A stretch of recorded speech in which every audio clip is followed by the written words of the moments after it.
إن الحمد لله نحمده ونستعينه ونستغفره ونؤمن به ونتوكل عليه ونعوذ بالله من شرور أنفسنا ومن سيئات أعمالنا من يهده الله فلا مضل له ومن يضلله فلا هادي له أي فلن تجد له وليا مرشدا نشهد أن لا إله إلا الله وحده لا شريك له ونشهد أن سيدنا ونبينا وحبيبنا وبشيرنا وقدوتنا محمدا عبد الله ورسوله الذي أرسله بالحق بشيرا ونذيرا وداعيا إلى الله بإذنه وسراجا منيرا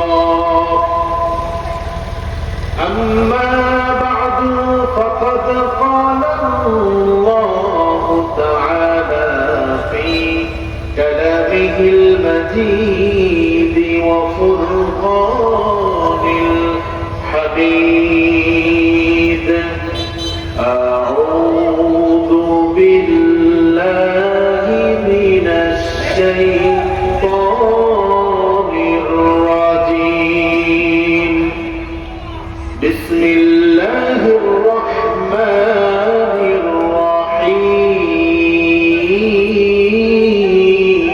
الرحيم أحسب الناس أن يتركوا أن يقولوا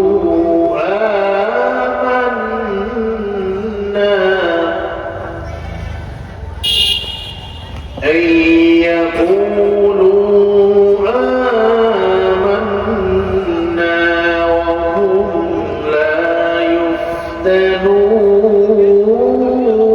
يفتنون ولقد فتنا الذين من قبلكم فليعلمن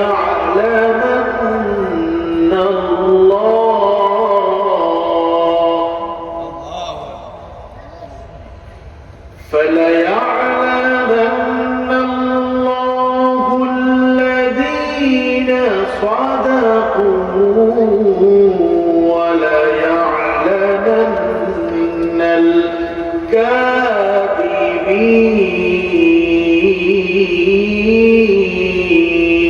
الكاذبين وقال تعالى في شان رسوله إرشادا لنا وتعليما إن الله وملائكته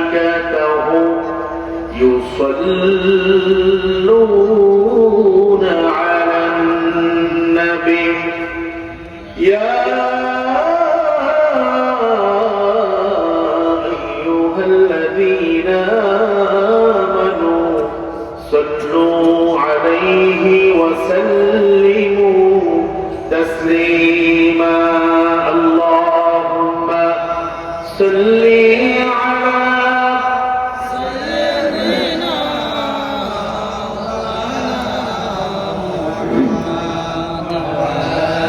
محمد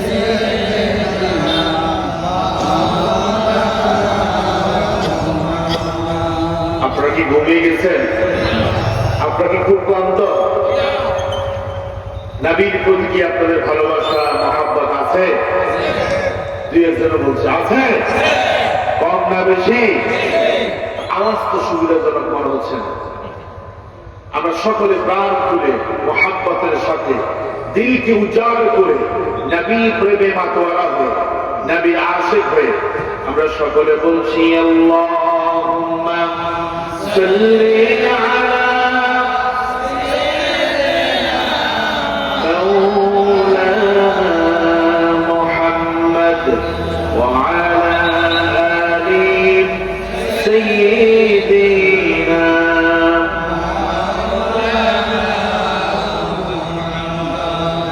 হাজারো ব্যথা বেদনার পরে ফিরে আসনি তুমি আপন ঘরে, দিনের দাওয়াত তুমি ছড়িয়ে দিতে চলে গেলে মদিনায় মক্কা ছেড়ে। ঠিক কি না?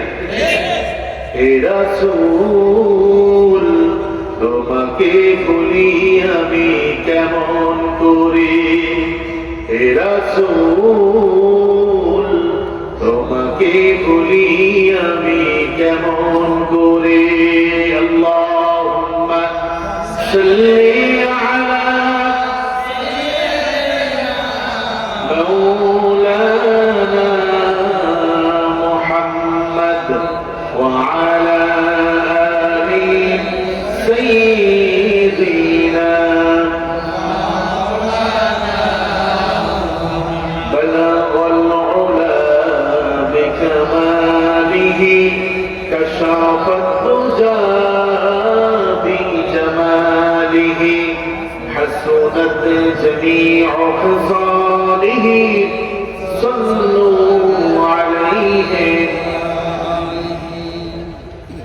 বাংলাদেশের অন্যতম শ্রেষ্ঠ জেলা কুমিল্লা জেলার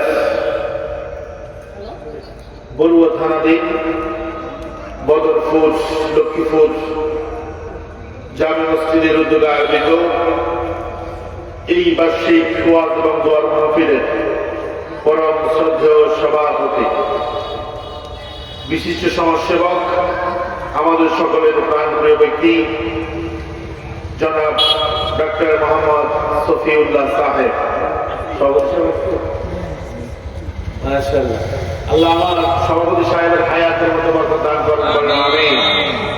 আজকের মাহফিলে প্রধান অতিথি হিসাবে যিনি আমাদের আসন অলঙ্কৃত করেছেন, আমাদের সকলের প্রিয় ভাই, এই অঞ্চলের গর্বিত সন্তান, আমার অত্যন্ত প্রিয় ভাই, যার নাম আমি শুনেছি সরাসরি আজকে দেখা হয়েছে, আমাদের অত্র অঞ্চলের গৌরব, মুজাফফরগঞ্জ জেনারেল হাসপাতালের ম্যানেজিং ডিরেক্টর এবং ইস্টার্ন মেডিকেল কলেজ কুমিল্লার অ্যাসোসিয়েট প্রফেসর জনাব ডক্টর মোহাম্মদ মোবারক হোসেন। আমি দোয়া করছি আল্লাহ পাক যেন এই জনগণের খাদেমকে, সেবককে আল্লাহ যেন নেক হায়াত দান করেন, বলেন আমিন। আল্লাহ যেন আমার প্রিয় ডক্টর মোবারক হোসেন ভাইকে ইসলামের জন্য কবুল এবং মঞ্জুর করেন, বলেন আমিন। জাতির সেবক যেন হতে পারেন, আল্লাহ তৌফিক দান করেন, বলেন আমিন। আমন্ত্রিত অতিথির মধ্যে রয়েছেন 14 নং লক্ষ্মীপুর ইউনিয়নের সাবেক চেয়ারম্যান আলহাজ মোহাম্মদ নুরুল ইসলাম ভাই, আমন্ত্রিত হয়েছেন ডাক্তার মোহাম্মদ জসিমউদ্দিন, আমন্ত্রিত হয়েছেন হাজী মোহাম্মদ রুহুল আমিন সাহেব, আমন্ত্রিত হয়েছেন মোহাম্মদ আব্দুল জলিল সাহেব। আজকে মাহফিলে আমার পূর্বে অত্যন্ত চমৎকার আলোচনা করেছেন অনল বর্ষী বক্তা, মুফাসসির কোরআন, ইকামত দ্বীনের বলিষ্ঠ কণ্ঠস্বর, আমলিগোলা জামে মসজিদ ঢাকার সম্মানিত খতিব, আমার প্রিয় ভাই বন্ধুবর মাওলানা মোহাম্মদ শাহ শফিকুর রহমান সাহেব। আমি দোয়া করছি আল্লাহ পাক যেন আমার ভাইকে হায়াত তাইয়্যিবা সিহহাত কুল্লিয়া দান করে আল্লাহ যেন তাকে কথা বলার তৌফিক দান করেন, আমিন। আলোচনা করেছেন আমার বাম পাশে যিনি বসে আছেন, আমাদের প্রিয় ভাই, আমার কলিজার টুকরা, আপনাদের এই বদরপুর জামে মসজিদের মুহতারাম মুকাররম খতিব হাফেজ মাওলানা আবুল হোসেন সাহেব, আল্লাহ যেন আমার ভাইকেও কবুল করেন, বলেন আমিন। বিভিন্ন মাহফিলে গিয়ে দেখি যে আলহামদুলিল্লাহ বসার পরে বাহিরে যারা আছে সবাই চলে আসে মৌমাছির মতো। ইনশাল্লাহ আমি আশা করছি আলোচনার ভিতরে আমাদের প্যান্ডেল মোটামুটি খুলবে ইনশাল্লাহ। এবং আমি আবার অনুরোধ করছি যারা বাহিরে আছেন, শয়তান কিন্তু আপনাদেরকে ঢুকতে দিচ্ছে না, কারণ এটা একটা জান্নাতের বাগান, ঠিক কিনা? এই যে ফ্লোরে বসে আছেন, আমি কর্তৃপক্ষকে বলবো আগামী বছর যেন একটু বসার জন্য আরো ভালো ব্যবস্থা করেন। আসলে ওনারা খেয়াল করে হয়তো এটার উপর যদি একটু মাদুর বিছিয়ে দিতে তাহলে আপনারা আরাম পেতেন, ঠিক কিনা? এই যে কষ্ট করে বসেছেন কার জন্য? আমার সাথে একটু কথা বলা লাগে, আবার হয়তো আপনারা জানেন না। আলহামদুলিল্লাহ কথা বললে দেখুন ভালো কিছু আলোচনা পাবেন ইনশাআল্লাহ। জোরে বলেন, এই যে কষ্টের মধ্যে বসেছেন কার সন্তুষ্টির জন্য?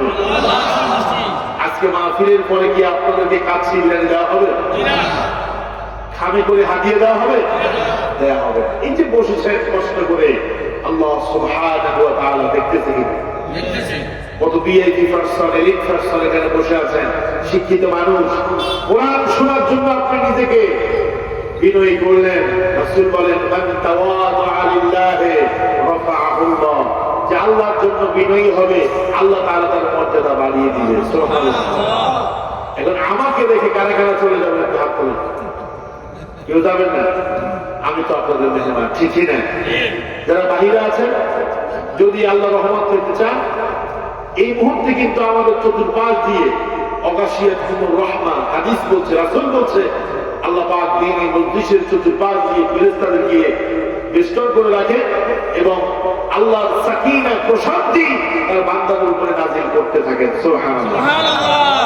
এই জন্য আমি বলবো যারা বাহিরে আছেন, দোকানে আছেন, আজকে কিন্তু ফুচকা খাওয়ার দিন না, আজকে চনাচুর খাওয়ার দিন না, বাদাম দুধ খাওয়ার দিন না, আজকে হচ্ছে কোরআন শোনার দিন, ঠিক কিনা? যারা আছেন আমার কথা শুনছেন, আমি আমার দায়িত্ব পালন করেছি। আপনি যদি না আসেন তাহলে কিয়ামতের দিন আল্লাহর কাছে আমরা ধরা খাবে না, আমি জবাব দেওয়া লাগবে না। আল্লাহ তাআলা জিজ্ঞাসা করবে, বান্দা তোমার পাশেই তো মাহফিল ছিল, কোরআনের মেলা বসেছিল, কোরআনের মেলায় না গিয়ে তুমি পাশে যে মেলা ছিল ওই শয়তানের ওখানের মধ্যে তোমাকে আটকায় রাখছে, মেলা থেকে তুমি কোরআনের মেলাতে আসো নাই, জবাব দিতে হবে কার কাছে? আর জনগণ কার কাছে? আল্লাহ যেন আজকের এই বসাকে কবুল করে, বলে না আমি। যারা এসেছেন আন্তরিকতার সাথে এসেছেন তো আলহামদুলিল্লাহ। একটু কষ্ট হলেও বসবেন, আল্লাহ তাআলা জান্নাতে আমাদের জন্য নূরের পরশ বিছিয়ে দিবে ইনশাআল্লাহ। সম্মানিত হাজিরিন, প্রিয় কলিজার টুকরা মুসল্লিয়ানে কেরাম, আমার তরুণ যুবক কিশোরেরা, যে কিশোরদের মাধ্যমে, তরুণ যুবকদের মাধ্যমে আল্লাহ তাআলা 1971 সালের পরে আমাদেরকে আবার নতুন করে স্বাধীনতা দিয়েছেন, ঠিক কিনা? আর যারা বলেন ঠিক কিনা? মুরব্বীরা যখন পারে নাই, দীর্ঘ 16টা বছর আন্দোলন সংগ্রাম করেছে, মুরব্বীরা সফল হয় নাই। আমার দেশের ছাত্র যুবক তরুণ জনতা সবাই মিলে যে রক্তবদ্ধ প্রচেষ্টার মাধ্যমে রক্ত দিয়েছে জমিনের মধ্যে, সফল করেছেন কে? আর যদি বলতে হবে সফল করেছেন কে? সেই সফলতায় আপনারা খুশি না বেজার? আর যদি বলতে হবে খুশি না বেজার? সফলতা দিয়েছেন কে? আমরা মাঝে মধ্যে শুনি অমুকে বলে যে আমার চেষ্টা ছিল, অমুকে বলে অমুকে মাস্টার মাইন্ড ছিল। আমি বলি মূল মাস্টার মাইন্ড কে?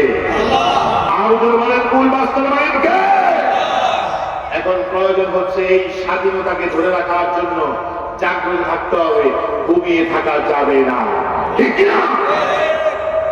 আপনারা দেখেছেন মাঝে মধ্যে আমরা শুনি স্বৈরাচার আবার বিভিন্ন পাক পুকুর দিয়ে আসতে চান, কথা হয় না? আপনি নাই, আমরা খুব কষ্টের মধ্যে আছি। আবার কই শুনো, আমি কাছেই আছি, সব করে ঢুকে যাবো, ঠিক কিনা? বলছি কি বলে? আমি বলি আপা তুমি শর্ট করে ঢুকবো, জনগণ তোমাকে খপ করে দেবে। এখন তো ভালো আছো, ভালো থাকো, বাংলার জমিনে ঢুকার চেষ্টা করবে না। জনগণ কিন্তু তোমাকে সেই ট্রাইব্যুনালে নিয়ে উচিত শিক্ষা দিয়ে তোমার চোদ্দ গোষ্ঠী না পুড়ে দিবে, ঠিক কিনা? আপনাকে আমার মতো শুধু একটা এক আছেন, দোয়া দেখতে চান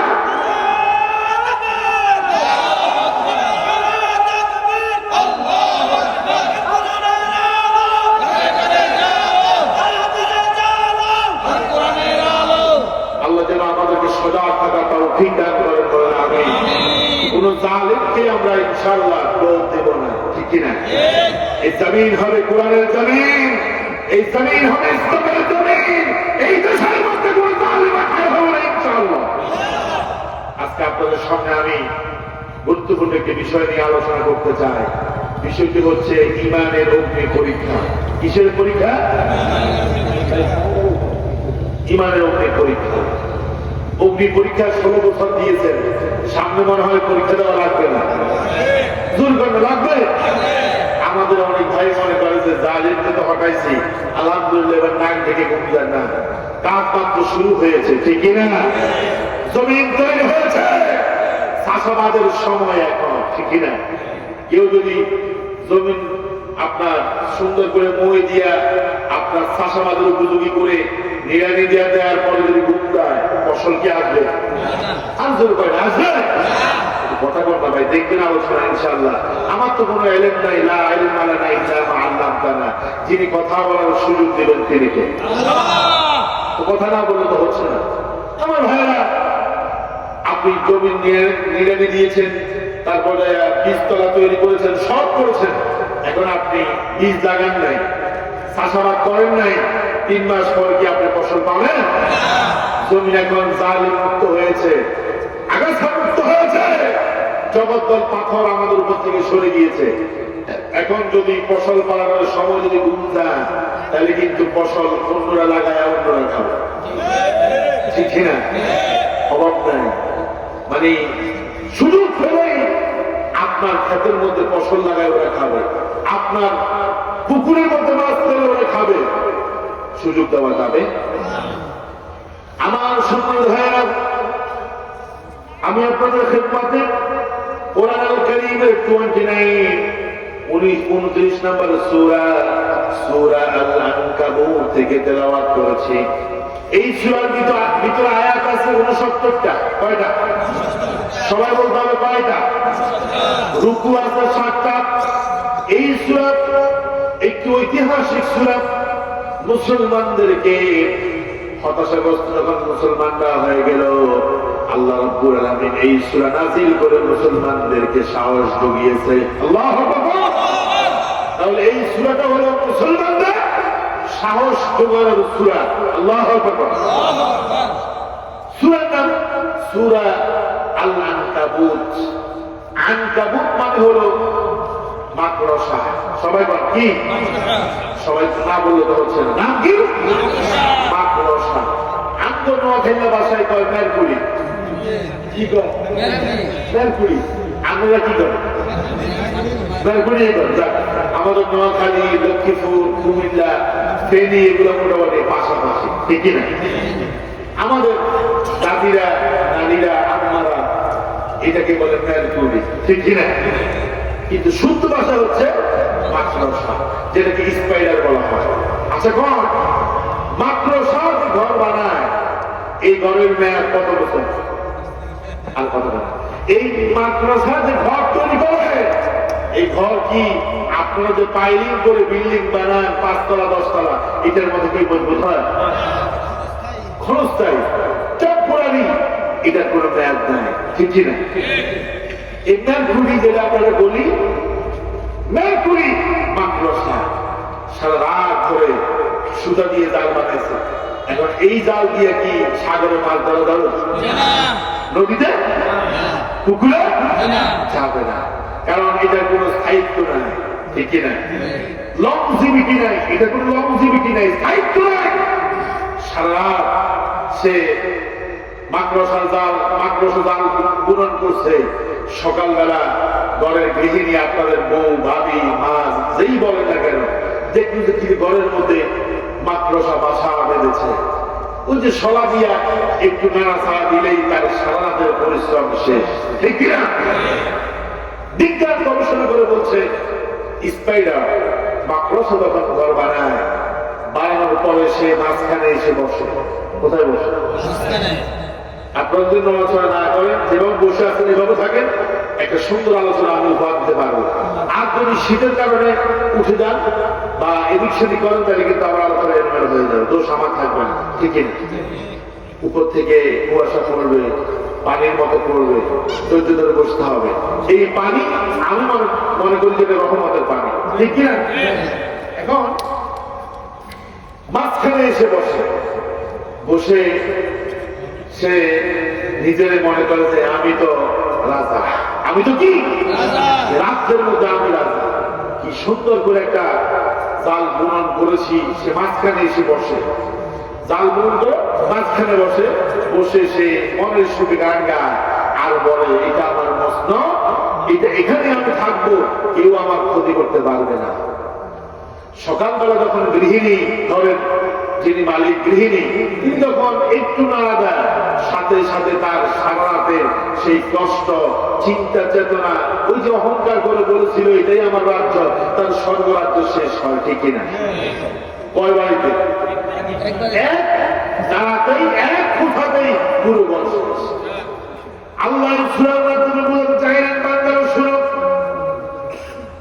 বেঈমান যারা, মুশরিক যারা, ইসলামের বিরোধী শক্তি যারা, ওরা বিভিন্ন কায়দা কানুন করে, বিভিন্ন পরিকল্পনা করে, মুসলমানদেরকে কেমনে মারবে, কেমনে তাদের ক্ষতি করবে, ইমানদারদেরকে কিভাবে ছেড়ে ঢুকাবে, জুলুম করবে, ইমানদারদেরকে দুনিয়া থেকে বিদায় করবে।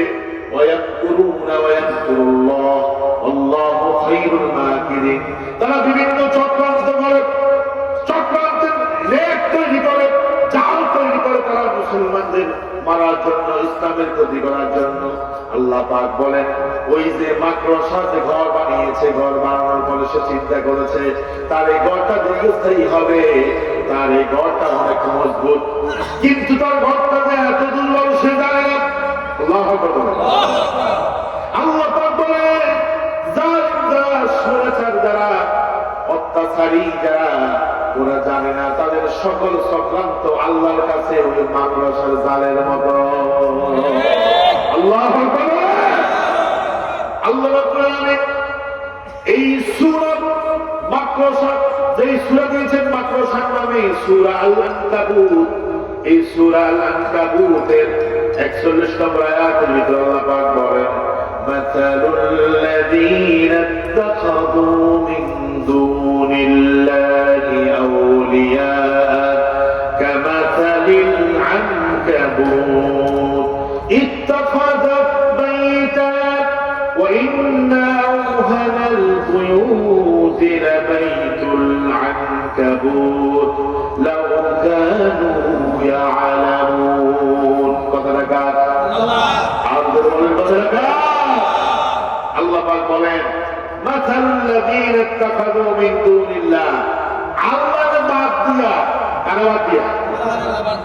আল্লাহকে বাদ দিয়া, আল্লাহকে বাদ দিয়া, আল্লাহকে মাইনাস করে যারা অন্যদেরকে কি করে, বন্ধু হিসাবে, ওলি হিসাবে, গার্ডিয়ান হিসাবে, অভিভাবক হিসাবে যারা গ্রহণ করে, আল্লাহ পাক বলেন তাদের মেসেজ হলো, দৃষ্টান্ত হলো, এক্সাম্পল হলো কামাসালিল আনকাবুত, ওই মাকড়সার মতো। ঠিক কি না? বিগত দিনে আমরা দেখেছি যে স্বৈরাচার দেশ থেকে পিছনের দরজা দিয়ে পালিয়ে গিয়েছে, ওই স্বৈরাচার আল্লাহকে বন্ধু বানায় নাই, ওই স্বৈরাচার বন্ধু বানিয়েছে দিল্লির পশু কসাই নরেন্দ্র মোদীকে। ঠিক কি না? এই জন্য ওরা আল্লাহ রক্ষা করে না, ওর ভরসাটা কিন্তু আল্লাহর উপরে ছিল। কথায় কথায় আমাদেরকে বলতো যে পাকিস্তানে চলে যাও, ঠিক কিনা? আমরা কি পাকিস্তানে গেছি? আচ্ছা, এখানে কে কে পাকিস্তানে গেছে একটু হাত করে। আপনি গেছেন পাকিস্তান? আচ্ছা, গেছেন এক সময় গেছেন, কিন্তু ওদের কথা কারণ তো জান না, গেছেন। তাদেরকে আমরা দিল্লির দালাল বলতাম, যাদেরকে আমরা বলতাম তোমরা দিল্লির দালাল, ঠিক সময় মতো ওরা দিল্লিতে চলে গেছে। ঠিক কিনা? কথা বলুন, ঠিক কিনা? আল্লাহর উপরে ওদের ভরসা নাই, ভরসা ছিল দিল্লির উপরে। তবে দিল্লিও তারা আসমানের মধ্যে 3 ঘন্টা ঘুরেছে, এরপরে নামাইছে। ঠিক কিনা? দেখলো যে কোন দেশ তো এখানে গ্রহণ করবো না, কারণ এটা যে অবস্থা করছে, কোন দেশ নিয়ে বিপদে পড়ে। ঠিক কিনা? দিল্লি বন্ধু হওয়ার পরেও আপনার নিউজে দেখবেন 3 ঘন্টা সে আকাশের মধ্যে উঠছে, কোথাও তাকে ইমার্জেন্সি নামতে দিচ্ছে না, বলতেছে আমরা এখানে নামবো, বলছে না ইম্পসিবল। ওখানে নামবো অমুক এয়ারপোর্টে না, সর্বশেষ এক জায়গায় মোটামুটি সুযোগ হয়েছে। আমার ভাইরা আর শুরুটা তো সব করে যে সমস্ত পাঁচজন যাদেরকে আইনে ঘরে রেখেছে, কথায় কথায় রিমান্ডে দিয়েছে, জুলুম করেছে, গাছ দিয়ে আঙ্গুল থেকে নখগুলো উঠিয়ে নিয়েছে, ওরা কিন্তু পালিয়ে যায় নাই, ওরা ভরসা করেছে কার উপরে? আল্লাহ রাব্বুল আলামিন বলেন ومن يتوكل على الله فهو حسبه, যে আল্লাহ রাব্বুল আলামিনের উপরে ভরসা করে আল্লাহ রাব্বুল আলামিন তার জন্য যথেষ্ট হয়ে যায়। ঠিক কি না? আমাদের একজন ভাই ডক্টর শফিকুল ইসলাম মাসুদ, নাম শুনছেন আপনারা? ইসলামী আন্দোলনের অন্যতম সিপাহসালার। এই ভাইটা আমাদের লক্ষ্মীপুরে আসছে, এসে বলছে আমি একদিনের বেশি কোথাও ঘুমাইতে পারতাম না। ধরেন আজকে রাত্রে আপনাদের এই লক্ষ্মীপুরে বদরপুরে ঘুমাইছে এক ঘরে, আমাদের ধরেন এই একটা ঘরে নুরুল ইসলাম ভাইয়ের ঘরে ঘুমাইছে, আগামীকাল ঘুমাইতে পারতো না, কারণ তার কাছে খবর চলে যেত গোয়েন্দাদের মাধ্যমে যে উনি কিন্তু এখানে ঘুমাইছে। উনি নিজেই বলছে আল্লাহু বিরাব্বিল কাবা, বাইতুল্লাহ শপথ করে বলছি একদিনের বেশি কোন ঘরে 2 দিন ঘুমাতে পারি নাই। জালেমরা ঘুমাতে দেয় নাই। অসংখ্য দিন এরকম গিয়েছে বাগানে ঘুমাইতে, দাঁড়িয়ে দাঁড়িয়ে গাছের সাথে হেলান দিয়ে, চোখে তো ঘুম নাই, হেলান দিয়ে থাকতে হয়েছে, মশার কামড়, বাগানের ভিতরে কাটাতে হয়েছে। ঠিক কিনা? এরপরও দেশ থেকে পালিয়ে যায় না, এরপরও জালেমদের সাথে আপোষ করে নেগোসিয়েশন করে নাই, এবং মুমিন যারা তারা বাতিলের সাথে কখনো আপোষ করে না। ঠিক কিনা? মুমিন কার উপর ভরসা করে? আল্লাহ রাব্বুল আলামিন বললেন মাসালুল্লাযীনা ইত্তাখাযু মিন দুনিল্লাহি আউলিয়া কামাসালিল আনকাবুত। ও জালেমরা শুনো, তোমরা আল্লাহকে বাদ দিয়ে তাদেরকে ওলি বানিয়েছ, গার্ডিয়ান বানিয়েছ, মুরব্বী বানিয়েছ, অভিভাবক বানিয়েছ, তোমাদের বন্ধু বানিয়েছ। শুনো, তারা যতই শক্তিশালী হোক, 120 কোটি জনগণ যদিও তাদের কাছে আছে, কামান আছে, অস্ত্রবান গোলাবারুদ আছে, আধুনিক অস্ত্র আছে, কি নেই তাদের সব আছে। আল্লাহ পাক বলেন শুনো, সব আছে। এরপর আমি বলতেছি ওদের চক্রান্ত হলো কামাসালিল আনকাবুত, মাকড়সার জালের মতো। আল্লাহু আকবার বলেন। আল্লাহ পাক বলেন ইত্তাখাযাত বাইতা, মাকড়সা বাড়ি তৈরি করে, সে বাড়ি তৈরি করে মনে করে অনেক মজবুত বাড়ি করেছে, শক্তিশালী বাড়ি তৈরি করেছে। আল্লাহ পাক বলেন ওয়া ইন্না আওহানাল বুয়ুতি লাবাইতুল আনকাবুত, মাকড়সার কাছে এটা শক্ত মনে হতে পারে, মজবুত মনে হতে পারে, তার কাছে ভালো মনে হতে পারে, তবে ওই জালিমদেরকে বলে রাখি শোনো, জালিম তোমরা যাদেরকে আল্লাহকে বাদ দিয়ে বন্ধু বানিয়েছো, শোনো তাদের ঘরটা অতি দুর্বল। আওহানাল বুয়ুত, আওহানা মানে হলো অতি দুর্বল। ইসতিতাবদিল সিগা সুপারলেটিভ ডিগ্রি দিয়ে আল্লাহ বলছে দুর্বল, দুর্বল শুধু দুর্বল নয়, আওহানাল বুয়ুত আল্লাহ পাক বলেন অতিশয় দুর্বল। সুতরাং মুমিনরা তোমরা টেনশন করবে না, ওদের দলবল সৈন্য সামর্থ্য দেখে, হুঙ্কার গর্জন দেখে তোমরা ভয় পাবা না। ঠিক কিনা? ওই যে একটা ছিল কাদের কাজ কিনা, আর কথা হয় না কিনা, পাবলিক করে বলতো কাউয়া, পাবলিক কি করতো, তবে আমি কাউয়া বলবো না, যেহেতু সে মানুষ। ঠিক কিনা? কিন্তু এই লোকটা কথায় কথায় বলতো খেলা হবে। কি করতো? আপনি যেই দলে করেন আমার সাথে আছে, আমার দল করেন না, আমি যে কোরআনের দল, কিসের দল? যারা চুপ থাকবেন দলে থাকবো, আমি বুঝবো যে উনি আমার ভালোবাসে, বক্তারা ভালোবাসে, কারণ বক্তা তো কোরআনের কথাগুলো বলবে, আর বলতে যায় উদাহরণ দেওয়া লাগবে, আর উদাহরণগুলো বুঝতে হলে বর্তমান প্রেক্ষাপটের ভিতরে তো বুঝতে না। কথা হলো কোরআনের, উদাহরণ হলো বর্তমান, কথা হলো কোরআনের, হলো বর্তমান। বর্তমানে, নতুবা আমরা বুঝাতে পারবো না। তবে আগে একসময় আমরা ফেরাউনের উদাহরণ দিতাম, এখন আর ফেরাউনের কাছে যাওয়া লাগতো না। আমাদের যে লেডি ফেরাউন ছিল ওটার কথা বলতেই তো আমাদের 3-4 বছর চলে যাবো, ঠিক কিনা? কথা বলো ঠিক কিনা? এখন আমি কোনো মাহফিলে ফেরাউনের নমরুদের উদাহরণ দেই না, আমি আমাদের যে লেডি আফা ছিল ওই লেডির কথাই বলি, কারণ বাস্তবতার সাথে মিল আছে না। আমি ফেরাউনের জীবনী পড়লাম, কোরআনের তাফসীর পড়লাম, 13টা তাফসীর পড়তে পড়তে আমি দেখলাম ওই ফেরাউনের 19টা চরিত্র কোরআনে আছে, 19টা। এই 19টা চরিত্র লেডির সাথে পুরাই মিলে, ঠিক কিনা? ইনশাল্লাহ কোথাও যদি আপনাদের আশপাশে আসি ফেরাউনের চরিত্র আর লেডির চরিত্র এক, এটা আমি ইনশাল্লাহ আপনাদের বুঝাই দিব। তখন আপনারা বুঝবেন যে মনে হয় উনি ওনার জীবনে পড়েই এই আকাম প্রকাশ করছে, ঠিক কিনা? কথা বলেন ঠিক কিনা? তাহলে সূরার নাম আনকাবুত, মাকড়সা। কেউ কেউ মনে করতে পারে হাতি থাকতে, বাঘ ভাল্লুক থাকতে আনকাবুত দিল কেন আল্লাহ? আল্লাহ মনে হয় বুঝে না, আল্লাহ কখন বুঝে? ওই যে এক দরবেশ, সে কোরআন একটা আয়াত করতেছে বট গাছের নিচে বসে বসে। আয়াতটা হলো, আয়াতটা অর্থ হলো আয়াতটা হলো হাল তারামিন ফুতুর, তোমরা কি আমার সৃষ্টির ভিতরে কোন ভুল ত্রুটি দেখতে পাও কিনা? দরবেশ কয় আল্লাহ ভুল তো পাইছে। কি ভুল? বিশাল বড় বট গাছ, এত মোটা বট গাছ, কিন্তু বট গাছের ফল এত ছোট কেন?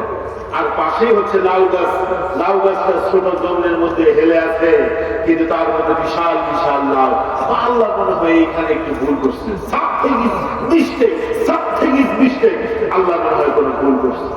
কিছুক্ষণ পরে পূবালি হাওয়া এসে ওই বট গাছের একটা ফল তার নাকে ডগা করছে। তখন সে বলছে আস্তাগফিরুল্লাহ,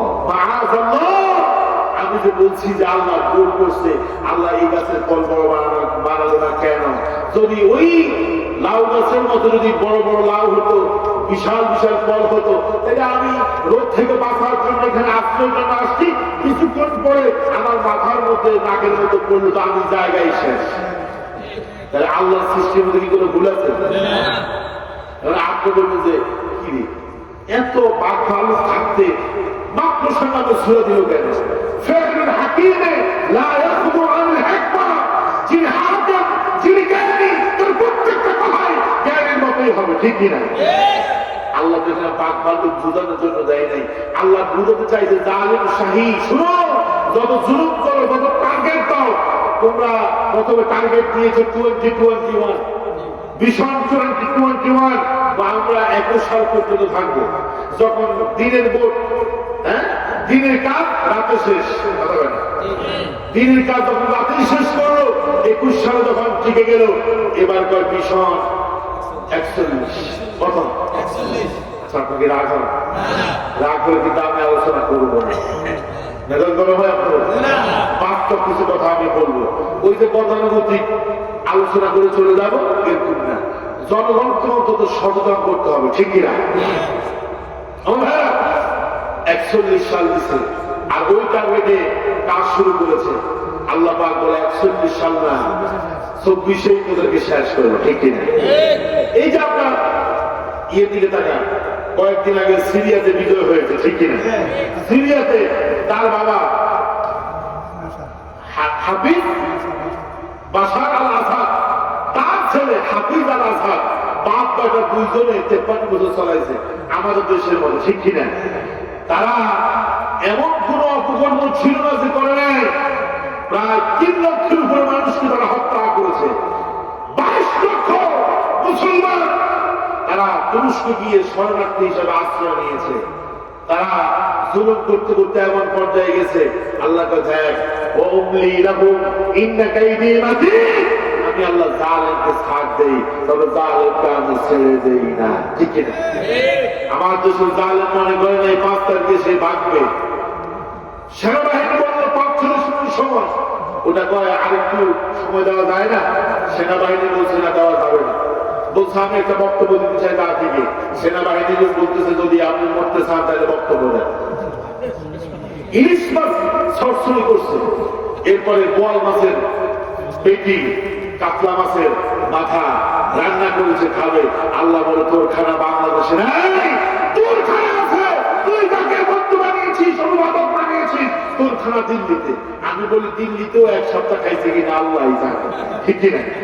যে বাবা অপমানিত হয়েছে, পোলাপান লাঠি হয়ে গেছে, এরপর ভিতরে ঢুকে যে যা পারছে সব নিয়ে আসছে, একটা সুনো ফুটিও তার খালের মধ্যে লেকের মধ্যে ছিল না, ঠিক কিনা? এই জন্য আমি বলি, জালেমদেরকে বলি, আল্লাহর উপরে ভরসা করো। কোন তাগুতি শক্তি না, কায়নাতি শক্তি না, আল্লাহর উপরে ভরসা করো, দেখবা আল্লাহ তোমাকে রক্ষা করবে, ঠিক কিনা? আর আল্লাহকে বাদ দিয়ে দিল্লিতে বন্ধু বানাইবা, আমেরিকার তো পাত্তাই দিত না, এমনি খাই নাতি, আমেরিকা কিচ্ছু না। আল্লাহ পাক বলে, যতই আমার বাদ দিয়া যাদেরকে তোমরা বন্ধু বানাবা, উদ্ভাবক বানাবা, আর মনে করবে ওরাই আমাদের গদি রক্ষা করবে, ওরাই আমাদেরকে গদি দিবে। আল্লাহ পাক বলেন, শোনো, মাকড়সার জাল যেরকম আওয়াহানাল বুয়ুত, একেবারে দুর্বল দুর্বল ঘর, দুর্বল বাড়ি, তোমরা তাদেরকে আল্লাহর বাদ দিয়া বন্ধু অভিভাবক বানাও, সে পুরো পৃথিবীর প্রেসিডেন্ট হইলেও হবে না। আমি আল্লাহ মাকড়সার জালের মতো ছিন্ন ভিন্ন করে দিব। আপনার মা ঠিক কিনা? কারা কারা নাই হাত তোলেন, খুব সচেতন আছে। আমার ইনশাআল্লাহ আপনারা 40-50 মিনিট সময় দিবেন তো ইনশাআল্লাহ? ইনশাআল্লাহ কর, দেখে একটু তাকবীর দেন তো। লিল্লাহি তাকবীর, লিল্লাহি তাকবীর। যুবক যারা আপনারা মাঝে মধ্যে একটু নাড়াচাড়া দিতে হবে, ঠিক কিনা? এই শীতের মধ্যে দুর্বল হলে হবে না, বরং নিজেকে শীত গরম সবসময় উজ্জীবিত রাখতে হবে, অথবা ঠিক কিনা? কুয়াশা পড়তেছে আমি দেখতেছি, এরপরেও আমরা যারা জমে বসবো ইনশাআল্লাহ এখান থেকে আমরা কিছু শিখতে পারবো, ঠিক কিনা? আমার ভাইরা, কোরআন কারীমের 29 নম্বর সূরা, সূরা আল-আনকাবুতের 2 এবং 3 নম্বর আয়াত আমি আপনাদের সামনে তেলাওয়াত করেছি। আল্লাহ রাব্বুল আলামিন বললেন, আহাসিবান নাসু আন ইউতরাকু আন ইয়াকুলু আমান্না ওয়া হুম লা ইফতানুন ওয়া লাকাদ ফাতান্না আল্লাযীনা মিন ক্বাবলিহিম ফালায়া'লামান্না আল্লাহ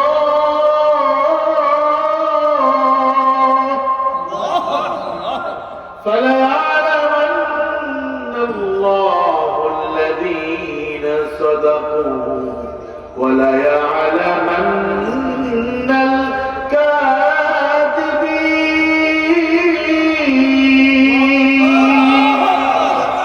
আল্লাহ পাক বলেন, আহাসিবান নাস, মানুষরা কি ধারণা করছে নাকি, হিসাব করছে নাকি? শুরুতে আল্লাহ হামজা ইস্তেফহামিয়া দিয়েছেন, প্রশ্নবোধক একটা হরফ দিয়েছেন। মানুষ কি হিসাব করছে নাকি, ধারণা করছে নাকি, মনে করছে নাকি আমি তাদেরকে ছেড়ে দিব,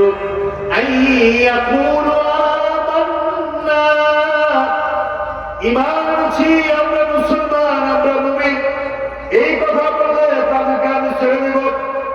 এরকম বহুত মানুষ আছে না নাই? সুদ খায়, ঘুষ খায়, দুর্নীতি করে, চাঁদাবাজি করে, মাস্তানি করে, নামাজ নেয়, রোজা নেয়, ইসলাম নেয়, প্রকাশ্যে বলে আমি মুসলমান, ঠিক কিনা? ওই দামগদেশে একটা নাম হলো আতর আলী। এই নাম আরো জোরে, আমি তো আলহামদুলিল্লাহ আমার ভাই জানে হাজার হাজার মানুষের সঙ্গে কথা বলি, ঠিক না? একটু আওয়াজ দিতে হবে, আমাদের আলোচনা কিন্তু ঠান্ডা না, গরম আলোচনা, ঠিক না? বক্তাও গরম, শুভ। আচ্ছা, এই যে আপনার মা বোনের রুটি বানায়, তাবা যদি ঠান্ডা হয় রুটি হইব নি? হইব নি?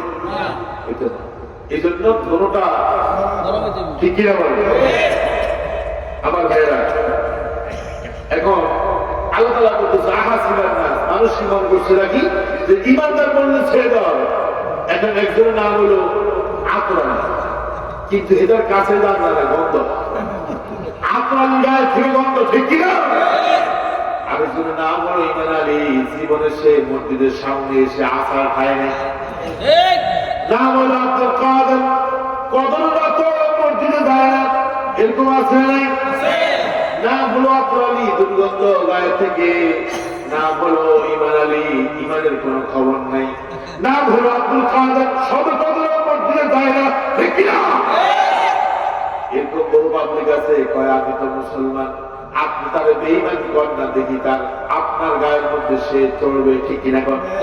আপনার আঘাত করবে, অথচ নামাজ নাই, ইসলাম নাই, রোজা নাই, কিচ্ছু নাই, কিন্তু আপনার বেঈমান বললো ওর গায়ের মধ্যে তেলে বেগুনে আগুন করবো, ঠিক কিনা? আল্লাহ পাক বলছে তুমি নিজের মুমিন দাবি করো, ইমানদার দাবি করো, অথচ ইমানের কোন কিচ্ছু তোমার ভিতরে নাই, ঠিক কিনা? একজনে মসজিদপুর গায়ে দিচ্ছে, মসজিদপুর গায়ে দিয়ে যদি রাস্তার মধ্যে এসে বলে যে কি আপনার দাঁড়ি পাল্লার মিছিল করে, তাহলে মানুষেরা কেউ গায়ে দিল মসজিদপুর, ঠিক কিনা? একজনে জিয়াউর রহমানের ভালোবাসে, জিয়াউর রহমানকে ভালোবাসে, কিন্তু আমি শিশু স্লোগান না দিয়ে দয় বাংলা, ঠিক কিনা? পাবলিক কি ওর ধরবে না? এখন আপনি নিজে নিজে বলেন যে মুমিন আমি ইমানদার, কিন্তু আপনার কাজগুলো শয়তান দেখে হাসতেছে যে আমিও যেরকম শয়তান জানি না তুই যেটা কেন, ঠিক কিনা? আকার পুকুর যা আছে সব করে, কোনো অনুশোচনা নাই।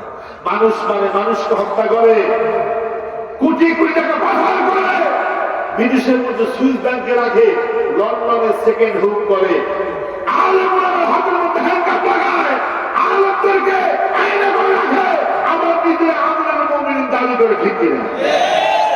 এরকম শৈলাচার শয়তান আমাদের দেশে ছিল কিনা? হাতের মধ্যে তসবিহ একটা নিত, মাথার মধ্যে রুমাল দিত, আবে আবস্থায় মনে হয় জান্নাত থেকে পালায় আসছে, ঠিক কিনা? অথচ টাটকা শয়তান, ঠিক কিনা? এরকম শয়তান আমাদের দেশে নাই। আল্লাহ রাসূলকে একজন জিজ্ঞাসা করলেন, ইয়া রাসূলুল্লাহ, শাদ্দাদ ইবনে আউস রাদিয়াল্লাহু তাআলা আনহুর হাদিস রাওয়ায়াত, একজন বললেন, ইয়া রাসূলুল্লাহ মাল ঈমান, ঈমানটা কি? ঈমান করবেন, ঈমান। আল্লাহ রাসূল বলেন, ইদা সাররাতকা হাসানাতুকা ওয়া সাআতকা সাইয়্যাতুকা, ঈমান হলো সেটা ভালো কাজ করলে মনের মধ্যে তৃপ্তি লাগে, কোরআনের ময়দানে গেছে ভালো লাগে, ফজর নামাজ পড়ছে ভালো লাগে, মাহফিলের জন্য 10,000 টাকা দিচ্ছে ভালো লাগে, ইসলামের জন্য কাজ করলে, ভালো কাজ করলে, কল্যাণমূলক কাজ করলে ভালো লাগে, আর খারাপ কাজ যখন করে তখন নিজের মধ্যে একটা অনুশোচনা আসে, আরে আমি আলেমদেরকে কষ্ট দিয়েছি, আমি জনগণকে মেরেছি, ছাত্রদের উপর হামলা করেছি, আমার জাতির সঙ্গে তওবা করা দরকার, কিন্তু আমরা যে জালিমকে পালিয়ে যেতে দেখেছি ওই জালিমকে তওবা করছে নাকি? করে নাই। কেমনে আমার এসে দূর থেকে হুমকি দেয়, ষড়যন্ত্র করে, ও এবার দেশে আসলে কচু কাটা করবো, না? তাহলে তোমার ভিতরে অনুশোচনা নাই? তুমি যে এতগুলো মানুষ রয়েছ, ইসলামী আন্দোলনের সবজন বীর মুজাহিদকে তুমি হত্যা করেছ, কুরআনের পাখি আল্লামা সাঈদীকে বিস্ফোরক করে ইন্তেকশন পুষ্কর করে মেরেছ।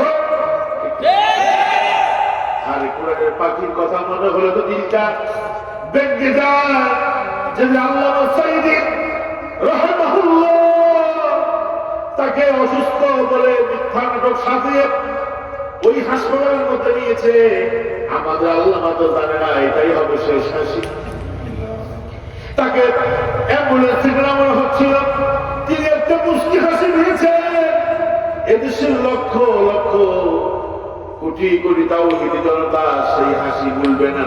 আমার মন বলে কুরআনের পাখি আল্লামা সাঈদী সেদিন যে মুস্কি হাসি দিয়েছিল, এই হাসি প্রমাণ করে তিনি বিদায় হয়েছে, আর বাতিল না প্রকৃত হয়েছে, ঠিক কিনা? কুরআনের পাখিকে তারা হত্যা করেছে। আমাদের আলী হাসান মুজাহিদ ভাই সহ, আমাদের বিএনপি শাখা সমিতি সহ কি মানুষগুলোকে জুলুম করে হত্যা করেছে, ঠিক কিনা? এই জুলুমের বিচার বাংলার জমিনে হবেই হবেই হবে, ঠিক কিনা?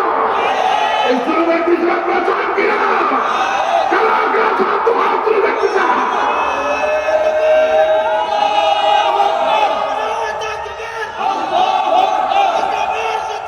হুঁশিয়ার সাবধান,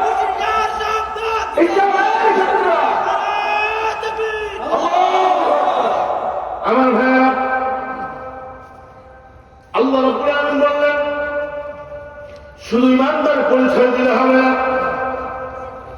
আরেক শয়তান তাকে উপাধি দিয়েছে কওমি ধরনের, ঠিক কিনা কোন? সংসদে একটা উপাধি দিয়েছে আমিরুল মুমিনিন। আমি বলি আমিরুল মুমিনিন তো দূরের কথা, আমিরুল মুমিনিনের জুতা একটা লেজের সমান হবে না, ঠিক কিনা? আমিরুল মুমিনিন রাষ্ট্র পরিচালনা করে দেখিয়েছে রাষ্ট্রের প্রধান হলে জনগণের জন্য আতঙ্ক না, বরং রাষ্ট্রপ্রধান যিনি হবেন তিনি হবেন জনগণের জন্য প্রাণ কলিজার টুকরা। তুমি রাষ্ট্রপ্রধান, তোমার নাম শুনলেই তিনবার মানুষের 3 গ্লাস পানি খায়, ঠিক কিনা? তোমার কথা শুনলেই, তোমার নামটা শুনলে দাঁড়ানো মানুষটা বসে যায়, বসার মানুষটা দাঁড়িয়ে যায়, 3 গ্লাস পানি খায়। তুমি কি সামনের মুমিন, ঠিক কিনা? তবে আমরা চাই সামনে আল্লাহ যেন একজন আমিরুল মুমিনিন, আল্লাহ যেন আমাদের জন্য অভিভাবক বানায় দেয়, ঠিক কিনা? দাও খোদা দাও আমার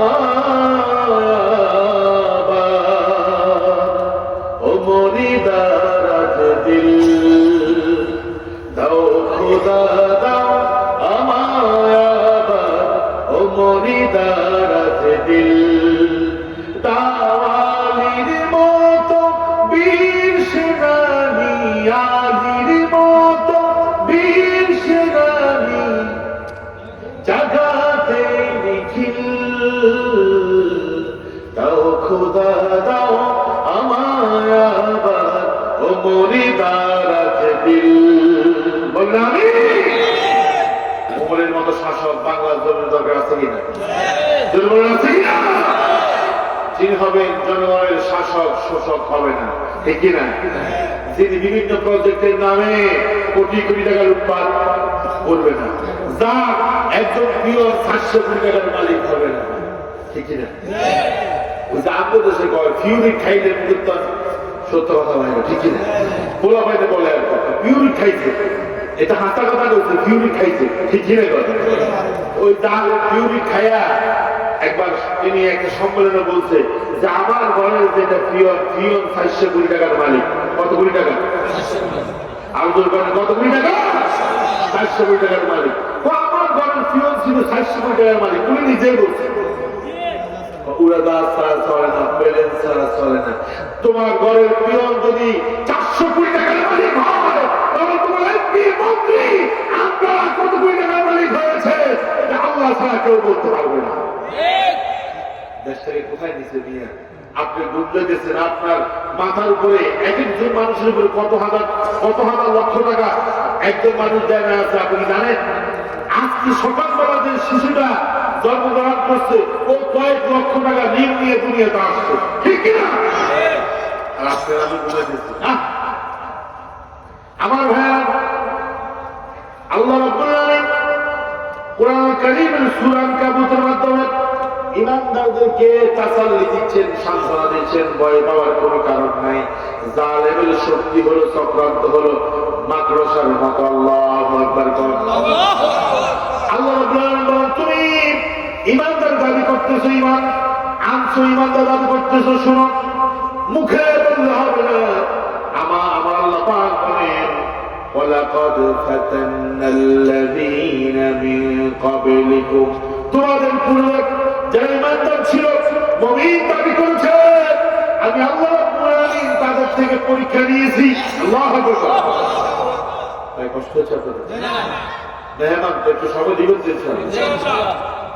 আল্লাহ পাক বলেন, ইমানদার এই কথা বললে আমি ছেড়ে দেব না, বরং তোমাদেরকে পরীক্ষা করব। শুধু তোমাদেরকে পরীক্ষা করবো তা না, তোমাদের পূর্বে যারা নিজেদেরকে ইমানদার দাবি করেছিল, মুমিন দাবি করেছে, আমি আল্লাহ রাব্বুল আলামিন তাদেরকেও পরীক্ষা করেছি। আল্লাহু আকবার।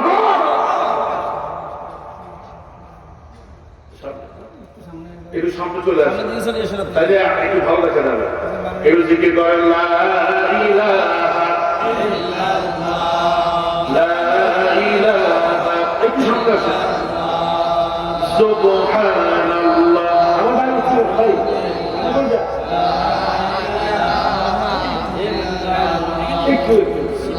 সুবহানাল্লাহ ওয়ালহামদুলিল্লাহ লা ইলাহা ইল্লাল্লাহ সুবহানাল্লাহ ওয়ালহামদুলিল্লাহ লা ইলাহা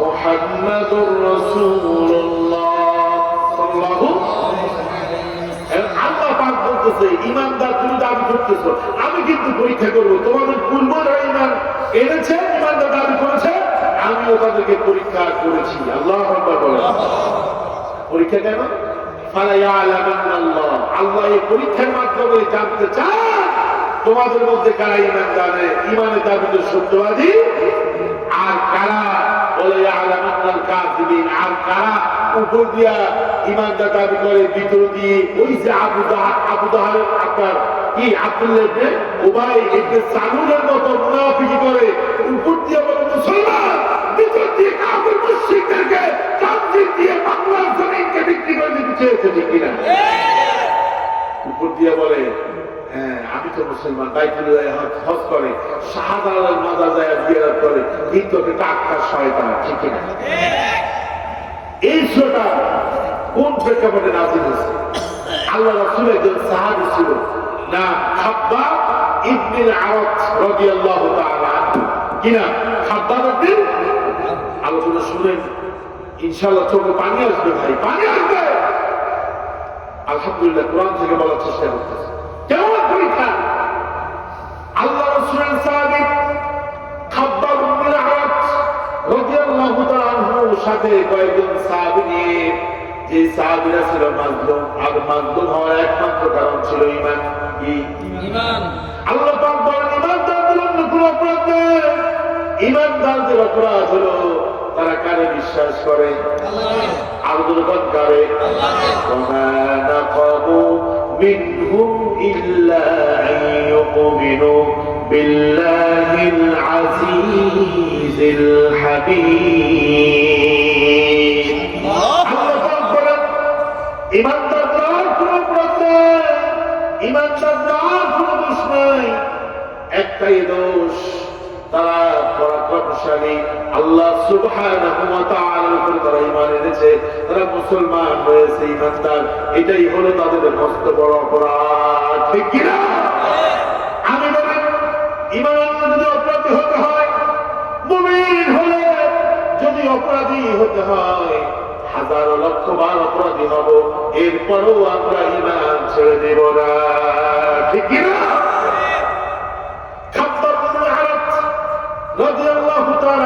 তিনি নবীজির কাছে আসলেন নবীজি সাল্লাল্লাহু আলাইহি ওয়াসাল্লাম কাবার পাশে ছায়ার মধ্যে তিনি ওয়া মুতাওয়াসসিলুন ফি জিল্লিল কাবা কাবার ছায়ার মধ্যে এক পাশে রাসূল একটু বিশ্রাম করতেছেন শুয়ে আছেন একটা চাদর বিছানো ওই চাদরের উপরে আল্লাহর রাসূল একটু শুয়ে বিশ্রাম করতেছেন এমন অবস্থায় কাবার পাশে রাসূল বিশ্রাম করতেছিল ছায়ার মধ্যে খাব্বাব ইবনে আরাত রাসূলের কাছে গেল দয়া বলল ইয়া রাসূলুল্লাহ আলা তাস্তানসিরু লানা আলা তাদউ লানা ও নবী আপনি কি আমাদের জন্য একটু আল্লাহর কাছে দোয়া করবেন না আপনি কি আমাদের জন্য আল্লাহর কাছে সাহায্য চাইবেন না জুলুম করতে করতে আমাদেরকে তারা মাটির সাথে মিশিয়ে দিচ্ছে এমন কোনো জুলুম নাই তারা আমাদের উপর করে না ইয়া রাসূলুল্লাহ বেলালকে ইসলাম গ্রহণের কারণে উত্তপ্ত মরুভূমির বালুর মধ্যে তারা শোয়া দিল প্রথম চাপা দিল যেন করতে না পারে আমি খাব্বাব নদীর মধ্যে শোয়া ওই উত্তপ্ত রোদের মধ্যে শোয়া বড় বড় কয়লাগুলো আমার পিঠের মধ্যে তারা দিয়ে দেয় আর বলে ঈমান ছাড় মুহাম্মদের উপর ঈমান ছাড় আল্লাহর উপর থেকে ঈমান ছেড়ে দাও খাব্বাব রাদিয়াল্লাহু আনহু বললেন ইয়া রাসূলুল্লাহ আলা তাস্তাগফির লানা ইয়া রাসূলুল্লাহ মেহেরবানি করে আল্লাহর কাছে আমার জন্য কি একটু সাহায্য চাইবেন না আলা তাদউ লানা আল্লাহর কাছে মেহেরবানি করে আমাদের জন্য একটু দোয়া করবেন না আল্লাহ যেন আমাদেরকে আখরিজনা মিন হাযিহিল ক্বরিয়াতিল যালিমি আহলুহা, এই জালিম সম্প্রদায় থেকে আল্লাহ যেন আমাদেরকে বের করে নেয়। বাংলাদেশের প্রেক্ষাপটের দিকে তাকান, গভীর রাতে উঠে আলেমরা তাহাজ্জুদের জায়নামাজের মধ্যে কেঁদেছে, চোখটাকে ভিজিয়ে দাড়িগুলোকে ভিজিয়ে বুক বাসিয়ে ফেলেছে আর দোয়া করছে, আল্লাহ এই জালেম ডাইনি স্বৈরাচার থেকে আমাদেরকে দোয়া করছে কিনা। বাইতুল্লাহ গিরাত করে ভিডিও দেখেছি, বাইতুল্লাহ গিরাত করে এদেশের একজন সূর্য সন্তান আল্লাহর কাছে দোয়া করে বলেছে, আল্লাহ এই জালেম থেকে তুমি আমাদেরকে বাঁচায়া দাও। এভাবে হাজার লক্ষ লক্ষ কোটি মানুষের চোখের পানি কবুল করেছেন কে? খাব্বাব ইবনে আরাব রাসূলকে বলতেছে, ইয়া রাসূলুল্লাহ আমাদের জন্য একটু দোয়া করবেন না? আমাদের জন্য আল্লাহর কাছে কি আপনি একটু সাহায্য চাইবেন না? আল্লাহ রাসূল সান্ত্বনা দেন। খাব্বাব ইবনে আরাব রাদিয়াল্লাহু তাআলা নবী বললেন, ও খাব্বাব শোনো, তোমাদের উপরে যে শাস্তি হচ্ছে ঈমানের কারণে, কোরআনের কর্মী হওয়ার কারণে, ইসলামী আন্দোলনের কর্মী হওয়ার কারণে, একাত্তরের পক্ষের শক্তি হওয়ার কারণে তোমাদের উপরে যে জুলুম হচ্ছে, নির্যাতন হচ্ছে, এই নির্যাতনের চাইতে আরো বেশি মারাত্মক শাস্তি তোমাদের পূর্বে যারা ঈমান এনেছে তাদের উপর হয়েছে। এরপরও তারা দিন থেকে, ইসলাম থেকে, ঈমান থেকে সরে যায় না। আল্লাহু আকবার। আল্লাহ রাসূল শক্তি যোগাইতেছে, সান্ত্বনা দিচ্ছে, তাসাল্লি দিচ্ছে। আমার সাহাবী খাব্বাব শুনো, কদ কানা মিন ক্বাবলিকুম, তোমাদের পূর্বে এমন একটা জাতি ছিল ঈমানদার, ইউখাযু রাজুল, ওই ঈমানদারদের থেকে একজন মানুষকে ধরে আনা হতো, ইউফতারু লাহু ফিল আরদ, তার জন্য একটা লোককে ধরে আনতো, ধরে এনে তার জন্য জমিনের মধ্যে একটা গর্ত করতো। কি করতো? আমার কথা মনে বুঝুন না। ঈমানদারদের মধ্যে থেকে একটা লোককে ধরে আনতো, রাসূল বলতেছে ধরে এনে ফায়ুফতারু লাহু ফিল আরদ, ওই লোকটার জন্য, ঈমানদার লোকটার জন্য একটা গর্ত খনন করতো। আল্লাহ ফায়ুজআলু ফিহা, ওই জালিমরা ওই গর্তের ভিতরে ওই ঈমানদার লোকটাকে রাখতো। সুম্মা ইউতা বিল মিনশার, এরপরে করাত দিয়ে, তার মাথার উপরে করাত দিয়ে, ফায়ুদাউ আলা রাসিহি, মাথার উপরে করাতটাকে রাখতো। আল্লাহ রাসূল বলেন, ফায়ুজআলু নিসফাইনি, মাথার উপরে করাতটাকে রেখে তাকে দ্বিখণ্ডিত করতো, দুই ভাগ করতো। আল্লাহ আল্লাহ। আমার ভাইরা, কি মারাত্মক জুলুম ছিল। রাসূল বলছে, শুনো খাব্বাব, তোমাদের উপর কোনো জুলুম আসে নাই। ঈমানদার হওয়ার কারণে, ইসলামের উপরে থাকার কারণে, আল্লাহর জমিনে আল্লাহর দ্বীন প্রতিষ্ঠা করার সংগ্রাম করার কারণে এর ধরে আনা হতো, ধরে এনে তার মাথার মধ্যে করাত দিয়ে তাকে দ্বিখণ্ডিত করে ফেলত। আল্লাহ রাসূল বলেন, মা ইয়াসুদ্দুহু যালিকা আন দীনি, এই যে দুইবার করে ফেলতো, লোহার ছুরি দিয়ে শরীর থেকে গোশতগুলোকে আলাদা করে ফেলতো। খাব্বাব শোনো, মা ইয়াসুদ্দুহু যালিকা আন দীনিহি, এই কঠিন কঠিন জুলুম তাদেরকে দিন থেকে, ইসলাম থেকে, ঈমান থেকে এক মুহূর্তের জন্য সরাতে পারে না। আল্লাহু আকবার। বিগত দিনে আমরা শুনেছি রিমান্ডে নিয়ে আমাদের ভাইদের, ইসলামী আন্দোলনের কর্মীদের আন্দোলনের উপরে আমাদের রাজশাহী বিশ্ববিদ্যালয়ের দেলার ভাইকে কি জুলুম করেছে, মাসুদ ভাইকে কি জুলুম করেছে, এভাবে প্রত্যেকটা ইসলামী আন্দোলনের কর্মীকে তারা যেই জুলুম করেছে, নির্যাতন করেছে, আমাদের ভাইয়েরা এখনো আছে, বুক ফুলিয়ে হাঁটতেছে, কথা বলতেছে, আর জালিমরা এখন ইঁদুরের গর্তে ঢুকে গেছে, ঠিকই না? তবে কোরআনের পাখি আল্লাহ চাইতে বলেছে, জালিমরা শুনো, সময় আসবে ইঁদুরের গর্ত খুঁজে পাবে না, তোমরা ঠিক কিনা? আমরা দেখেছি 5 তারিখের পরে জালিমরা ইঁদুরের গর্ত খুঁজে পায় না, ঠিক কিনা? আমার আল্লামা সাঈদী বলছেন, মরবো তো সিংহের মতো মরবো, বিড়ালের মতো 500 বছর বেঁচতে গেলে লাভ নাই, সিংহের মতো বাঁচতে চান কারা কারা? গভীর আল্লাহকে দুহাত করে দেখিয়ে দেন,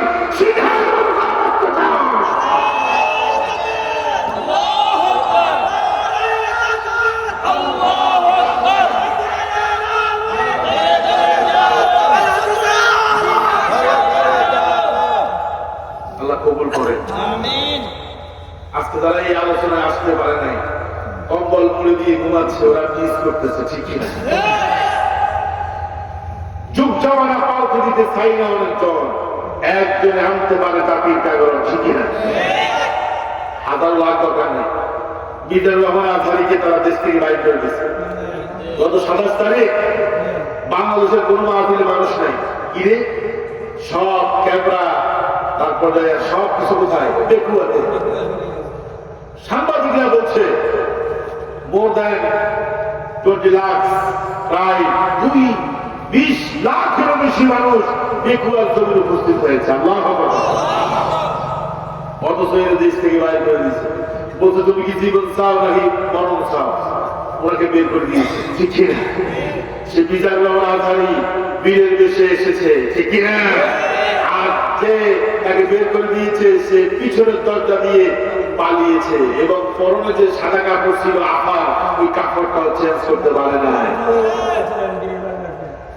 মরহুম মকবুল নফরাল্লাহু তাআলা মারফাদা ওয়া জাআলা জান্নাতা মাসওয়া।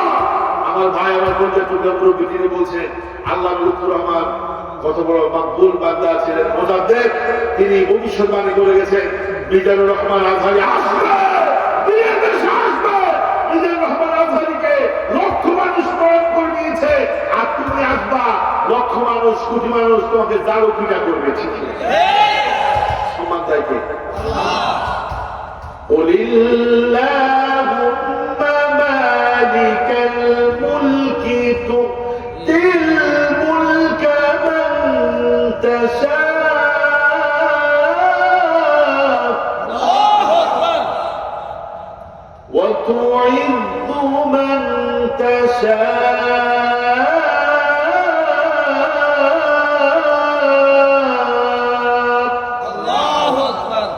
وتذل من تشاء।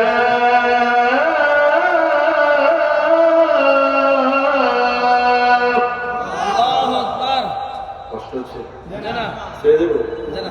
আর সম্মান দেন কে? ওরা বলতো জনগণ ক্ষমতার উৎস, আমি বলি জনগণ ক্ষমতার উৎস কেমন ক্ষমতা 5 তারিখে দেখাই দিতে, ঠিক না? অস্ত্র নাই, গোলা বারুদ নাই, AK-47 নাই, কিচ্ছু নাই। একজন কাঠ মিস্ত্রি, তিনি কয়েন তোমাদের কাছে তো কিচ্ছু নাই, আমার কাছে কয়েকটা লাকড়ি আছে, অন্তদের গুলো হাতে রাখো, ঠিক নয়? বাসা থেকে, 5 তলা বাসা থেকে আমার মায়েরা পানি এনেছে ছেলেদের জন্য। এই ছেলেরা আমার সামনে যারা বসে আছে, আমার মনে সবচেয়ে কলিজাটা কেটে ওদেরকে দিয়ে দেয়।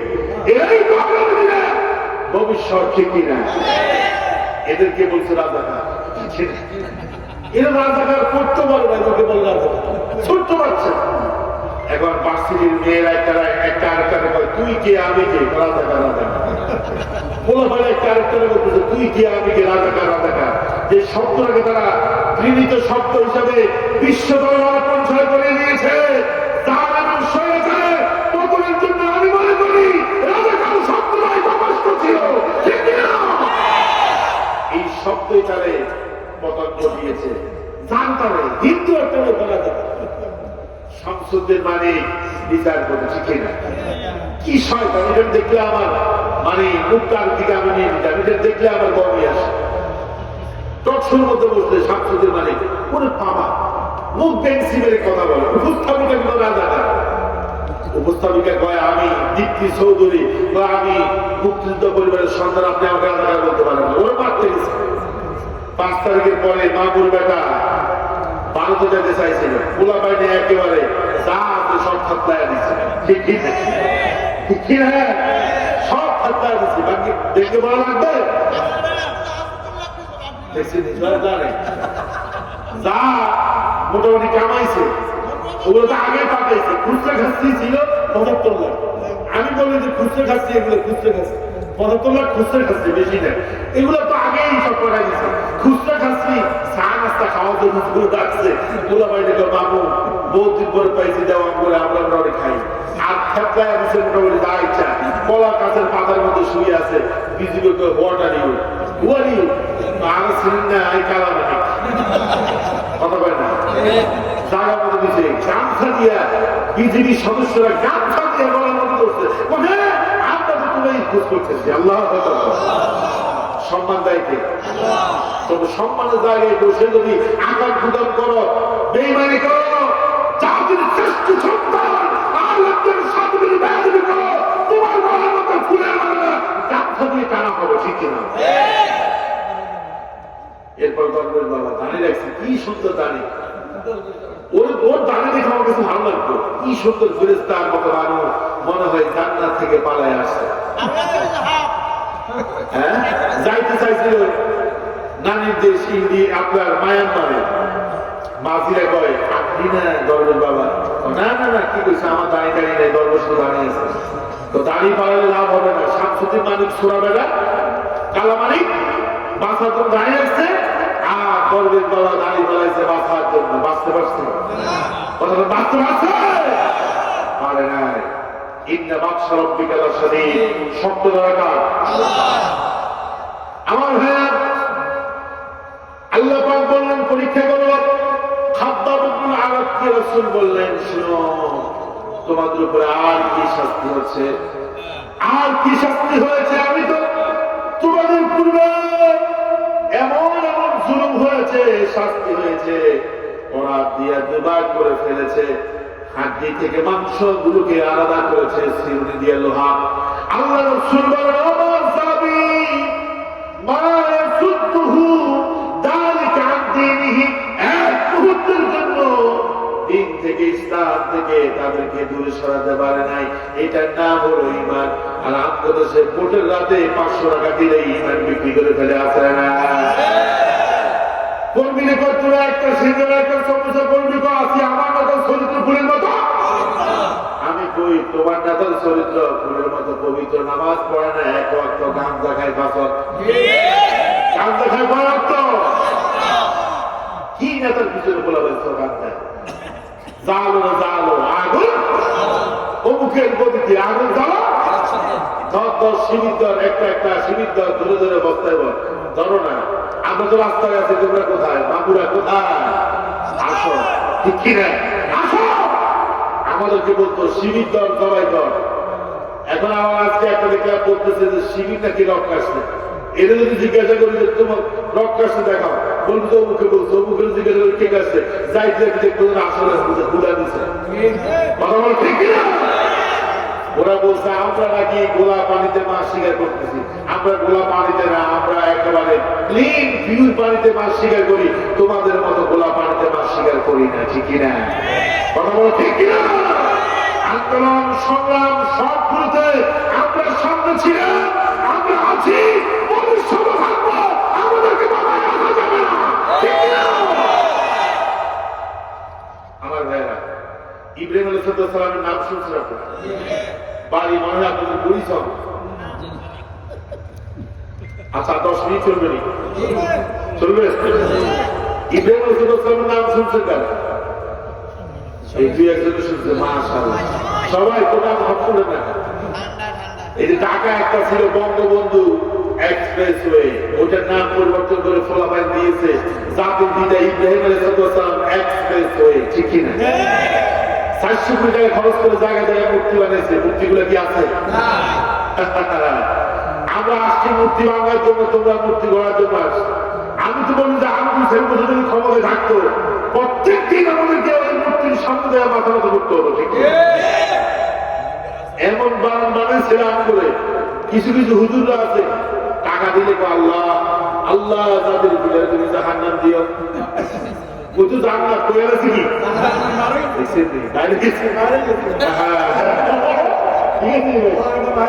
কিরে পলবি তোরা আছি? হ্যাঁ, ওই দেখলাম যে একবার কালুয়া বলেছে কিরে তোরা আছি টাকা দিয়ে কে দোয়া করে, মানে কোন দল বিলিয়ে করছে পিছনে।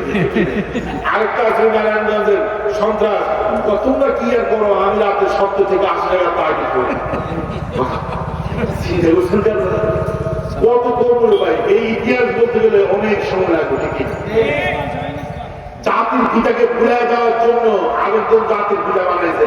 আমরা বলি তোমার এই জাতির পিতাকে আমরা বলি না, আমাদের জাতির পিতা হচ্ছে সাইয়্যিদুনা ইব্রাহিম আলাইহিস সালাম, ঠিক কিনা?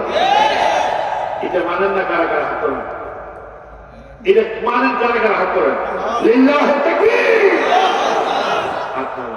আমাদের জাতির পিতা, মুসলিম জাতির পিতা ইব্রাহিম, ওরা কয় না বাবা। আমরা কি এই বাবার জাতির পিতা মানি? আল্লাহ রাব্বুল আলামিন ইব্রাহিমের সাথে বলেন, ইব্রাহিম তুমি একা, তোমাকে আমি নবুয়ত দিয়েছি, তোমার সাথে কেউ নাই। তোমার চাচাতো ভাই লূত তোমার উপর ঈমান এনেছে, আমি আল্লাহর উপর ঈমান এনেছে। এই দুইজনে মিলে এই জালিম তাগুতি সমাজটাকে তুমি ভালো করতে হবে, তাওহীদের দাওয়াত দিতে হবে। দেখেন বেশি লোক লাগে না, দ্বীনে কাজ করতে বেশি লোক, একলাই দাওয়াত দিবেন মানুষকে, একলাই একামতে দ্বীনের কথা বলবেন, বেশি দল লাগবে না। শিখেন ইব্রাহিম আলাইহিস সালামকে আল্লাহ বলেন, ইব্রাহিম পুরো জাতি শিরকের মধ্যে মুক্তারা হয়ে গেছে, সবাই শিরক করতেছে, ইব্রাহিম তুমি তাদেরকে তাওহীদের দাওয়াত দাও। ইব্রাহিম আলাইহিস সালাম সর্বপ্রথম তাওহীদের দাওয়াত দিয়েছেন নমরুদকে, নমরুদ দাওয়াত গ্রহণ করে নাই। এভাবে দাওয়াত দিতে লাগলেন। আল্লাহ পাক বলছেন, ইব্রাহিম তুমি দাওয়াত দেওয়ার আগে তুমি নিজে আত্মসমর্পণ করো আমার কাছে। আল্লাহ পাক বলছেন, আসলিম ওয়াইজিব আল আসলিম ইসফালাহু রাব্বুহু আসলিম। আল্লাহ পাক বলেন, ইব্রাহিম তুমি মুসলমান হও, আত্মসমর্পণ করো। ইব্রাহিম আলাইহিস সালাম বললেন, আসলামতু লিরাব্বিল আলামিন, ওয়াল্লাহ আমি তোমার উপরে, আল্লাহ আমি তোমার কাছে আত্মসমর্পণ করলাম। আল্লাহর উপরে আত্মসমর্পণ করার পর তিনি তার সমাজের লোকদেরকে বলছেন, ও আমার সমাজের লোকেরা, ইন্নী ওয়াজ্জাহাতু ওয়াজহিয়া লিল্লাযী ফাতারাস সামাওয়াতি ওয়াল আরদ হানিফাও ওয়া মা আনা মিনাল মুশরিকিন। তোমরা যা করো আমি তা করব না, তোমরা যার সামনে মাথা নত করো আমি তার সামনে মাথা নত করতে পারি না। আমি মাথা নত করেছি আসমান আর জমিন যিনি বানিয়েছেন তার কাছে। আল্লাহু আকবার। লোক মাত্র কয়জন? আমি বলি আমাদের ভাইরা বেশি লোক দরকার নেই, বেশি লোক দরকার নেই, 2-4 জন 5 জন দিয়ে সমাজের মধ্যে আলো জ্বালানো সম্ভব, ঠিক কিনা? আমার ভাইরা রাসূল পাক 3 বছর গোপন দাওয়াত দিছে, লোক পাইছে 60 জন, 36 জন পুরুষ, 36 জন পুরুষ, 12 জন মহিলা, 14 জন কৃতদাস। এই কয়জন? 60 জন লোক 3 বছর হয়েছে, ঠিক কিনা? এরপর 3 বছর পর আল্লাহ তাআলা বলতেছে, ফাস্তাবিনা কুমা, রাসূল এবার তুমি প্রকাশ্যে দাওয়াত দাও, ওয়া মুশরিকিন, মুশরিকদেরকে পাত্তাই দিবে না, তাদের থেকে বিমুখ হও। এই যে 16 বছর পরে, আগে আমরা প্রোগ্রাম করতাম ঘরের পিছনে বারান্দার মধ্যে, দরজা আটকায় না, আল্লাহ সহজ করে দিচ্ছে, দরকার নেই। ওই জন্য অভিযোগ 3 বছর পরে আল্লাহ তাআলা বলছে যে ফাস্তাবিনা কুমা, প্রকাশ্যে দাওয়াত দাও, ওয়া মুশরিকিন, মুশরিকদেরকে লাথি মারি করে দাও, কারোর সাথে নেগোসিয়েশন দরকার নাই, ওপেনলি দাওয়াত দাও। এখন আমরা ওপেনলি দাওয়াত দিচ্ছি, ঠিক আছে? ভয় আছে না? যে পুলিশ গোপন বৈঠকের নাম করে আমাদেরকে ধরে আনতো, কোরআন শরীফকে জঙ্গি বই বলে বিবৃতি দিত, হ্যাঁ, র‍্যাব গোপন বৈঠক করে ধরে আনতো, এখন ওই র‍্যাব আপনার আইন শৃঙ্খলা বৈঠকের সর্বপ্রথম আমাদেরকে ডাকে। আল্লাহ ইজ্জতের মালিককে স্বৈরাচার যাওয়ার পরে সেনাবাহিনীর প্রধান ওয়াকারুজ্জামান সর্বপ্রথম ফোন দিয়েছে আমাদের ডাক্তার সাহেবকে। আল্লাহ সাংবাদিক একটা ঘটনা কি? ঘটনা এটাই, ঘটনা কি? ওরাও জানে কারা আসল মানুষ আর কারা নকল, কারা স্বর্ণ আর কারা মিশন, ওরা জানে, কিন্তু মুখ খুলতে পারত না, ঠিক কিনা? ইব্রাহিম আলাইহিস সালামকে আল্লাহ পরীক্ষার মধ্যে ফেললেন। নমরুদ বলছে, তাওহীদের দাওয়াত দিয়েছো, তোমাকে আমরা পুড়িয়ে ফেলবো, আগুনের মধ্যে ফেলবো। ইব্রাহিম ভয় পেয়েছে, ভয় পেয়েছে। আমাদের রাহবার বলা হয়েছে রাত 12টা 1 মিনিটে আপনার ফাঁসি, 12টা 1 মিনিটে ফাঁসি হবে। ঘুমাচ্ছে, জেলখানার সেলের ভিতরে যারা ছিল ওরা চিন্তা করলো ফাঁসির কথা শুনলে 5 দিন 7 দিন আসামিরা খাওয়া ছেড়ে দেয়, ঘুম ছেড়ে দেয়, আর 12টা 1 মিনিটে ফাঁসি হবে। আজকে রাতে এসে কি সুন্দর করে ঘুমাইতেছে। আল্লাহু আকবার বলেন। জল্লাদকে বলতেছে, জল্লাদ জবতুফি আমাকে দাও, তোমরা প্রাণ লাগবে না, আমার কাজ করবো। আল্লাহু আকবার। হাতে নিয়ে উজু করে কোরআনটা হাতে নিয়ে পাশের মঞ্চে গিয়েছে, জালিমের সাথে আঘাত করে নাই। জালিম বলছে যা চাও তা দিব, কিন্তু তোমরা আমাদের সাথে আঘাত করছে নি। ইব্রাহিম আলাইহিস সালামকে বলছে আসো, নমরুদ বলছে আসো, কি লাগবে সব দিব। ইব্রাহিম আলাইহিস সালাম বলছে না কিছু লাগবে না, ইমান ইমান ভিতরে আছে, এটাই আমাদের জন্য শ্রেষ্ঠ সম্পদ। আল্লাহু আকবার। আল্লাহ বান্দা ইব্রাহিম আলাইহিস সালাম কেমন ইমানদার ছিল শুনুন। وَإِذِ ابْتَلَى إِبْرَاهِيمَ رَبُّهُ بِكَلِمَاتٍ فَأَتَمَّهُنَّ। আমি ইব্রাহিমকে এমন ভাবে পরীক্ষা করেছি, সব পরীক্ষায়, সব ইমানি পরীক্ষায় আমার ইব্রাহিম উত্তীর্ণ হয়ে গেছে। আল্লাহু আকবার। আমার ভাইরা